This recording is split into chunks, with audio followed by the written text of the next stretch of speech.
if there are intelligent civilizations out there, obviously we want to try and communicate with them. And there have been past attempts to send messages to alien civilizations. Let's look at a few of these efforts. The earliest message to be sent on a spacecraft were plaques sent on the Pioneer 10 and 11 spacecraft in 1972 and 1973.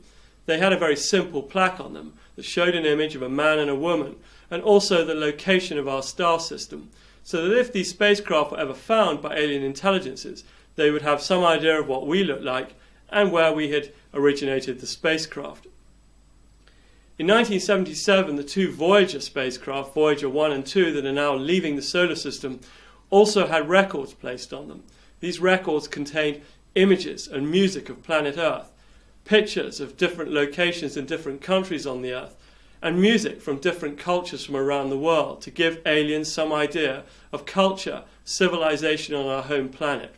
Carl Sagan, who was one of the people instrumental in developing these records and determining what their content might be, said of these records, "The spacecraft will be encountered and the record played only if there are advanced spacefaring civilizations in interstellar space. But the launching of this bottle into the cosmic ocean says something very hopeful about life on this planet." Other attempts have also been made. So we've sent messages on spacecraft. We've also sent radio messages into space using our radio telescopes. In 1974, a pixelated message was sent from the Arecibo radio telescope in Puerto Rico towards the M13 star cluster. This was a binary message that, when it's interpreted in the right way, gives aliens information about our planet. The message contained the numbers from 1 to 10, the atomic numbers of hydrogen, carbon, nitrogen, oxygen and phosphorus, very important elements for life. It also gave the formulas for sugars and base pairs of nucleotides of the information storage system DNA.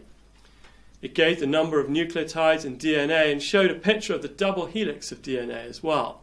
And within that picture was also a figure of a human, the number of the population of the Earth when that message was sent, a diagram of our solar system, and also an image of the Arecibo telescope. So a diversity of information about the civilization that sent that message, and also about the biology of the organisms that thought up that message in the first place. There have been some other recent attempts as well.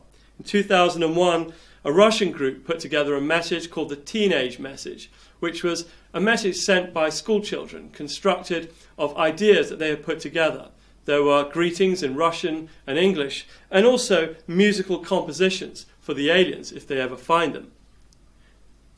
In 1999 and 2003, there was also a message called Cosmic Call, which was a digital message containing basic maths to complex physical concepts, a bilingual image glossary, a Rosetta Stone of symbols and images submitted by people all over the world.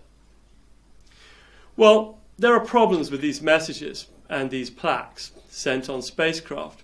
They're very unlikely to be found by aliens. The messages that we've been sent by radio telescopes are very short messages, and it's very unlikely that over such a short period of transmission they would be picked up by alien civilizations. And of course, those spacecraft are very small. It's very unlikely that they'll be picked up by aliens travelling through space given their small size. But these are early attempts to communicate with alien civilizations if they're out there.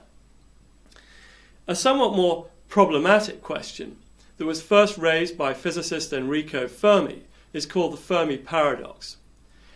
And this is the paradox.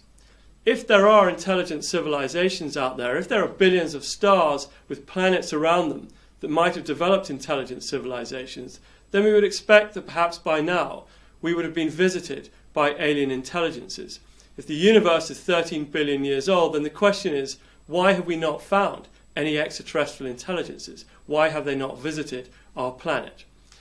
And in a later lecture, we'll look at some of the reasons why there might be a Fermi paradox, some of the explanations for why there might not be aliens visiting Earth.